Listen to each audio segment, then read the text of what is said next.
देखिए, मुलाकातें तो सब समय आपने जैसे भाजपा प्रत्याशी का नाम लिया तो मुलाकात करने सपा प्रत्याशी भी आए, बंधन भी नहीं है। तो ये सीधा और सुस्पष्ट संदेश है, जिसको हम मंच से भी कह चुके हैं और कई माननीय पत्रकारों के माध्यम से भी कह चुके हैं।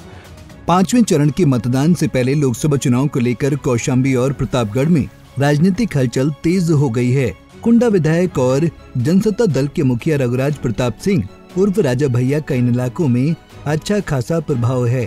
ऐसे में भाजपा और सपा दोनों ने ही राजा भैया से समर्थन मांगा था, लेकिन इस मुलाकात के बाद वो कुछ खुलकर नहीं बोले कि वो किस पार्टी को अपना समर्थन देंगे। लेकिन अब राजा भैया का एक बयान सामने आया है, जिससे साफ हो गया है कि वो किसे अपना समर्थन देंगे। देखिए, सब लोग ये जानना चाहते हैं तो सब लोगों को पता भी है कि राजा भैया का क्या रुख है। एक कार्यकर्ता सम्मेलन के माध्यम से हमने अपने सभी शुभेच्छुओं को ये कह दिया है कि दल का कोई प्रत्याशी मैदान में नहीं है और गठबंधन भी किसी दल से नहीं है। तो आप लोग स्वविवेक से, स्वेच्छा से, जहां चाहें, जिसको चाहें मतदान करें, समर्थन करें, आशीर्वाद दें। लेकिन आपकी मुलाकात विनोद सोनकर, संजीव बालियान से हुई, अमित शाह जी से भी बेंगलुरु में आपकी मुलाकात हुई। इस मुलाकात के बाद भी आखिरकार न्यूट्रल रहने का फैसला क्यों? नहीं, हम बताते हैं ना। देखिए, मुलाकातें तो सब समय आपने जैसे भाजपा प्रत्याशी का नाम लिया तो मुलाकात करने सपा प्रत्याशी भी आए। आप भी कई पत्रकारों से मिलते हैं तो क्या उनके चैनल में थोड़ी शामिल हो जाते हैं? या हम लोग राजनीति में हैं, अलग अलग दलों के नेता, भेंट होती रहती, बात होती रहती है, संबंध सबसे अच्छे हैं। लेकिन जब तक दल का गठबंधन नहीं हुआ है तब तक एक दल का नेता दूसरे दल के मंच पे या कैसे जा सकता है ये? लेकिन राजा भैया, जब राज्यसभा के चुनाव हुए थे उस समय में आपने एक स्टैंड लिया था, लेकिन इस बार वो स्टैंड जब नहीं, गत 8 वर्षों से ये द्विवार्षिक चुनाव है, इसलिए कि हम दर्शकों को भी बता दें कि हर 2 वर्ष पे राज्यसभा का और विधान परिषद के चुनाव होते रहते हैं। इसमें विधायक वोट देते हैं और राज्यसभा और विधान परिषद के सदस्य चुने जाते हैं। तो ये 2018 से हम देते आ रहे हैं।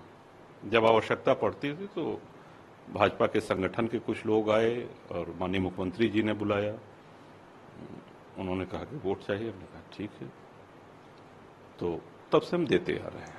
लेकिन जो आपका स्टैंड है तो उसको लेकर के कार्यकर्ताओं में गुट बन गया है, कुछ लोग सरोज जी के समर्थन में खुलेआम देखे गए हैं, तो आप जो जहां है खुलेआम है, उसमें कहीं कोई दबने वाली बात नहीं है। जो जिसके भी समर्थन में खुलेआम है। अच्छा भैया, जो आपका स्टैंड है, आप पिछले कुछ दिनों में जो बयानबाजी हुई, लगातार राजा भैया को ही देखिए, हम एक चीज ये कहेंगे कि हमारे लिए ये मैटर करता है कि हमारे समर्थक, हमारे कार्यकर्ता वो प्रसन्न हैं जिनकी बदौलत हम हैं। तो हमारे इस निर्णय का उन्होंने स्वागत किया है, वो प्रसन्न है। लेकिन जिस तरह से निजी तौर पर आपको चुनौती देने की कोशिश की गई, अनुप्रिया पटेल है, चाहे जो यहाँ से सांसद है विनोद सोनकर, या क्षत्रिय समाज को लेकर के कई बातें कुछ लोग हमको किसी ने चुनौती दी है ऐसी कोई जानकारी हमको नहीं दे रहे हैं। हमारे जितने भी समर्थक हैं सब स्वविवेक से जब हमने कह दिया तो जिसको चाहे उसको समर्थन दें, कहीं कम कहीं ज्यादा हो सकते हैं, और बिल्कुल अगर कोई कहता है तो हमको कोई इसकी चिंता नहीं है जी। एक अगर अपील करनी हो चूंकि, और ये जनरल अपील जी, समर्थकों को नहीं, एक जनरल अपील वोटिंग को लेकर के, तो राजा भैया क्या कहेंगे? चूंकि आपका प्रभाव सिर्फ कुंडा ही नहीं, प्रतापगढ़, अमेठी, सुल्तानपुर, एक दल के नेता होने के नाते सबसे पहला दायित्व तो हमारा है कि अपने दल के पदाधिकारियों को, अपने शुभचिंतकों को, वो प्रतापगढ़ और कौशाम्बी के अलावा प्रदेश में जहां भी संगठन है और प्रदेश के बाहर भी जहां चाहे स्वेच्छा से मतदान करें, क्योंकि पार्टी का कोई प्रत्याशी चुनाव मैदान में नहीं है और दल का किसी अन्य दल के साथ गठबंधन भी नहीं है। तो ये सीधा और सुस्पष्ट संदेश है, जिसको हम मंच से भी कह चुके हैं और कई माननीय पत्रकारों के माध्यम से भी कह चुके हैं। इस एक लाइन के संदेश के बाद मैं नहीं समझता कि इसकी बहुत मीमांसा करने की आवश्यकता है, इसकी बहुत समीक्षा करने की आवश्यकता है, और जिसको जहां मतदान करना हो करें। बता दें कि जनसत्ता दल लोकतांत्रिक के राष्ट्रीय अध्यक्ष रघुराज प्रताप सिंह ने 2024 के लोकसभा चुनाव में एक भी प्रत्याशी नहीं उतारा है।